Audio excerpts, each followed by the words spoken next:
Hello viewers, നമുക്കിന്ന് തിരുവാതിരയ്ക്കായില്ലേ പുഴുക്ക് എങ്ങനെയാണ് ഉണ്ടാക്കുന്നത് നോക്കാം. അതിന് വേണ്ട ഇൻഗ്രീഡിയൻസ് എന്തെല്ലാമാണെന്ന് വെച്ചാൽ, ഞാൻ കുറച്ച് വൻപയർ ഒരു 6 മണിക്കൂർ വെള്ളത്തിലിട്ട് കുതിർത്ത് കഴുകിയെടുത്താണിത്.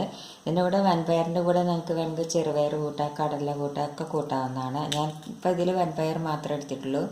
2 പിടി വൻപയർ എടുത്തിട്ടുണ്ട്. പിന്നെ അതിലേക്ക് ഞാൻ എടുക്കുന്നത് കൊള്ളി എടുത്തിട്ടുണ്ട്. കൊള്ളിക്ക് ചിലർ കപ്പാന്നും പറയും, ചിലർ പൂളക്കിഴങ്ങെന്നും പറയും. ഞാൻ കൊള്ളി എടുത്തിട്ടുണ്ട് കുറച്ച്. പിന്നെ കൂർക്ക എടുത്തിട്ടുണ്ട് കുറച്ച്. പിന്നെ കായ എടുത്തിട്ടുണ്ട്. പിന്നെ നിങ്ങൾക്ക് വേണമെങ്കിൽ ചേന എടുക്കുക, ചേമ്പ് എടുക്കുക, പിന്നെ കാവത്ത് എടുക്കുക. അതൊക്കെ ഇതിൻ്റെ കൂടെ എടുക്കാവുന്നതാണ്. ഞാൻ ഇപ്പോൾ ഇത്ര 3 സാധനം എടുത്തിട്ടുള്ളൂ.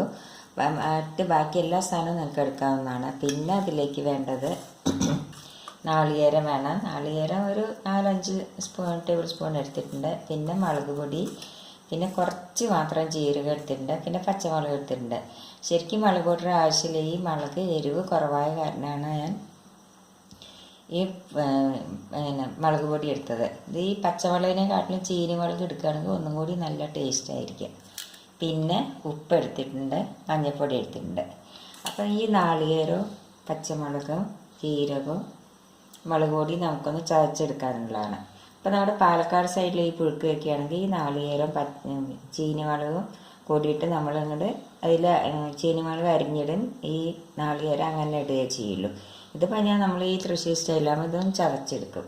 പിന്നെ കുറച്ച് വെളിച്ചെണ്ണ വേണം. ഇത്ര സാധനമാണ് വേണ്ടത്. ഇനി നമുക്കത് എങ്ങനെയാണ് ഉണ്ടാക്കുന്നത് നോക്കാം. നമുക്കൊരു കുക്കർ എടുത്തിട്ടേക്കാം. അതിലേക്ക് നമുക്ക് ഒരു ഗ്ലാസ് വെള്ളം ഒഴിച്ചു കൊടുക്കും. ഒരു 1.5 ഗ്ലാസ് വെള്ളം ഒഴിച്ചു കൊടുക്കാം. ഈ പയറിട്ടിട്ട് നമുക്കൊന്ന് വേവിച്ചെടുക്കാം.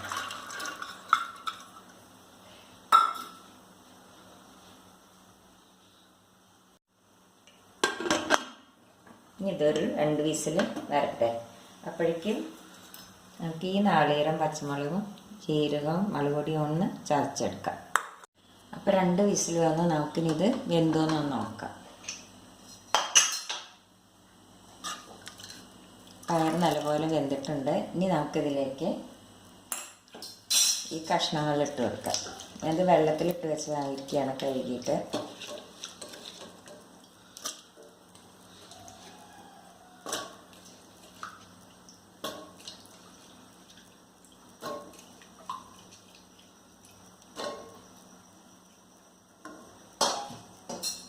ഇതിലേക്ക് ഉപ്പും മഞ്ഞൾപ്പൊടി ഇട്ട് കൊടുക്കാം.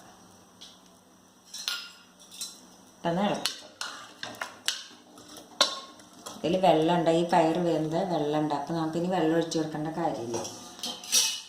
ഇനി നമുക്കിത് ഒരു വിസിൽ കൂടി വരുത്താം. ഒരു വിസിൽ വന്നാൽ നമുക്ക് കഷ്ണങ്ങളൊക്കെ വെന്തോന്നൊന്ന് നോക്കാം. കഷ്ണങ്ങളൊക്കെ വെന്തിട്ടുണ്ട്. ഇനി ഇത് നമുക്ക് പതുക്കെ ഒന്ന് ഉടച്ചു കൊടുക്കാം. ഓരോ കഷ്ണം കടിക്കേണ്ടതാണ് ടേസ്റ്റ്. അതുകൊണ്ട് നമുക്ക് കുറച്ചൊന്ന് ഉടച്ചു കൊടുക്കാം.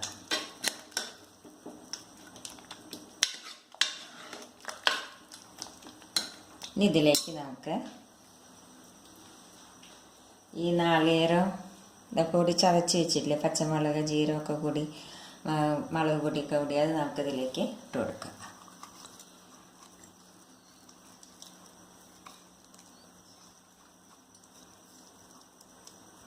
മുളക് പൊടി ചേർക്കില്ല കേട്ടോ സാധാരണ. ഞാനത് പച്ചമുളക് എരിവില്ലാത്ത കാരണമാണ് ഞാനത് ചേർത്തത്. ഇല്ലെങ്കിൽ നമുക്ക് ഇതിലേക്ക് ചീനി വെള്ളം ഇട്ടാൽ നല്ല ടേസ്റ്റാണ്.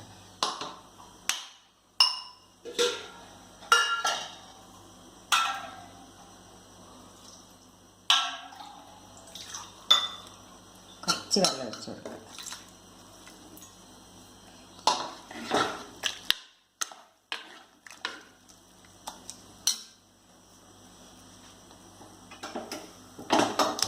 ഇതൊന്ന് തിളയ്ക്കട്ടെ. നമ്മുടെ ഇത് നാളികേരം ഒഴിച്ചിട്ട് തിളച്ച് കഴിഞ്ഞ് നമുക്കിതിലേക്ക് കുറച്ച് വെളിച്ചെണ്ണ ഒഴിച്ച് കൊടുക്കാം.